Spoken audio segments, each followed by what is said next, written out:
More text messages of the players that were in the room on the night of the alleged incident in the 2018 Team Canada SA trial were shown in court today. This is part 3 of my Day 18 recap. If you're new here, I'm covering this trial daily and will continue to do so make sure you follow to stay up to date, and all events discussed in this video are still all alleged at this time. There were more text messages in the group chat that day about the possibility of speaking to Hockey Canada and McLeod being in touch with EM by text in the days after the night of the alleged incident. Later on the day, on June 26th, Hockey Canada sent an email to the players about an investigation. In the group chat, the players talk about how it's, quote, just Hockey Canada investigating and not police. Cal Foote put, quote, it's private and no police are involved, so we are all perfectly fine. Then on June 27th, the men discussed Sean Bullock, calling each of them as well as what he asked and what they should say. Carter Hart asked, quote, what do I tell him? And then Maxime Comtois responded with, he won't ask you anything about what happened. Then there were some talks about Hockey Canada potentially wanting to do interviews in person, and many of the men didn't want that.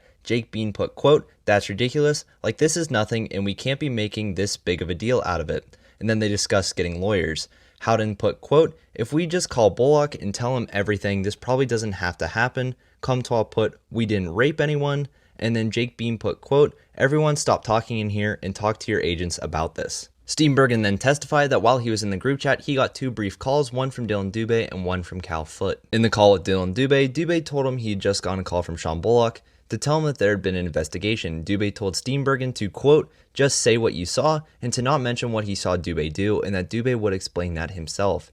Then Steenbergen then went on to say the phone call with Foote was, quote, pretty much the same. Steenbergen said, quote, don't say what he did, that he would go in and explain it himself. Steenbergen then went on to say that when he went to speak to investigators hired by Hockey Canada, he decided to tell them what he saw if specifically asked, but wouldn't volunteer the information. He then went on to say the investigators didn't specifically ask about what he saw Dubé or Foote do, so he didn't say anything. The jury was sent home early today so lawyers could discuss a matter with the judge.